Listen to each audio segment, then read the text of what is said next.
My name is Sarah, and I was standing in the aisle of my favorite thrift store when the call came. My phone buzzed in my pocket, and I glanced down. It was my husband, Jason.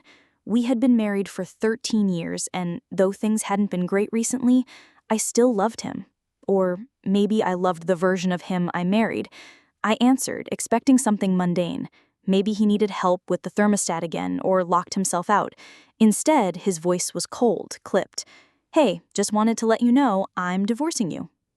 I laughed, unsure if I heard him right. "What?" I asked, frozen. "You heard me," he said.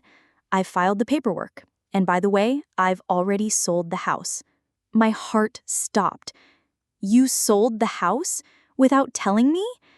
And then, to my absolute horror, he laughed. Not just a chuckle, a full, cruel laugh. "Yep, got a great deal. Cash buyer, it's done. You'll get the paperwork soon. Don't worry. You'll be out in 30 days. Then he hung up, just like that. I stood there with an old teapot in my hand, surrounded by strangers, the noise of other people's conversations buzzing in my ears like static. My hands trembled. This couldn't be real. I rushed out to my car and dialed his number. No answer. I tried again. Nothing. That night, I barely slept. My husband hadn't come home. The next morning, I found a note on the kitchen table that read, "Don't make this difficult. We both know it's over. Let it go." The signature wasn't even his full name, just J. I couldn't process it. This was the man I spent over a decade with. We traveled, built a home, hosted Thanksgiving dinners. We shared a life. How could he sell our home, my home, without my consent? I called our real estate agent, only to learn that Jason had forged a power of attorney document. He pretended I was unreachable and said I signed off. The deal had gone through the previous week. Legally, I was out. I contacted a lawyer immediately, who confirmed that yes, it would be difficult to reverse. Yes, it would require time. Yes, I might be entitled to some of the profit, but I would almost certainly lose the house. It felt like drowning. For days, I wandered the empty rooms of our home, wondering how everything I trusted fell apart so fast. I didn't cry, not at first. Shock was a strange protector. But then, I found it. In our shared office, behind a pile of Jason's files, his second phone. The one he told me was for work emergencies only. I shouldn't have opened it, but of course I did. And what I saw made my blood run cold. Photos, dozens of them, of Jason with another woman, younger, blonde, smiling, on boats, in hotel rooms, on beaches. There were texts too. "Can't wait till this divorce is final. She's so clueless. Told her today. She looked like she got slapped. Sold the house. She has no idea. What an idiot." I felt like vomiting. 13 years. 13 years of my life traded in for some beachside fling and a cash sale. But something inside me shifted then. The tears came, sure, but not just from sadness, from rage. You don't get to throw me away and laugh. You don't get to call me an idiot and walk away unscathed. No, if he wanted a war, he'd get one. I called my lawyer and asked what my options were. "Limited," she said. The house deal was likely binding, but the forged power of attorney, that was a felony. Forgery, fraud. And if I could prove he profited from it while lying to me, well, things got more interesting. That's when I got smart. I started collecting screenshots, emails, any documentation that showed I never signed anything. Then I checked our shared bank accounts. Surprise, he'd moved nearly everything into a private account, but not everything.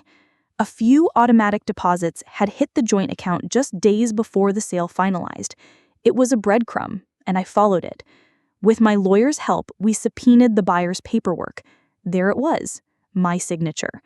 Except it wasn't mine. The notary listed on the form? A friend of Jason's from college. Fake witness. Illegal notarization. This was more than betrayal. This was crime. I filed a report with the police. Quietly. Strategically. My lawyer advised we wait, build the case, and in the meantime, I played dumb. I acted hurt, confused, even begged Jason to come talk. He thought I was crushed. He stopped hiding his affair. He started posting pictures with her. They went public, engaged within 6 weeks. I attended the court hearings, calm and quiet. His lawyer tried to paint me as unstable, said I had emotional problems, claimed I was difficult to live with. But I had evidence.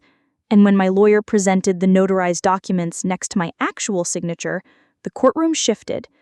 A handwriting expert confirmed they were forged. The notary on the form, under pressure, admitted that Jason had asked for a favor. Then came the hammer.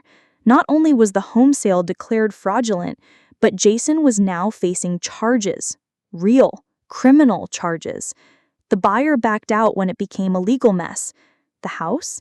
It came back to me. The accounts? Frozen. A court-appointed financial examiner discovered Jason had transferred funds to his new fiancée to shield the money. That was also illegal. They froze her assets. Suddenly, their beachfront fantasy turned into a legal nightmare. And me?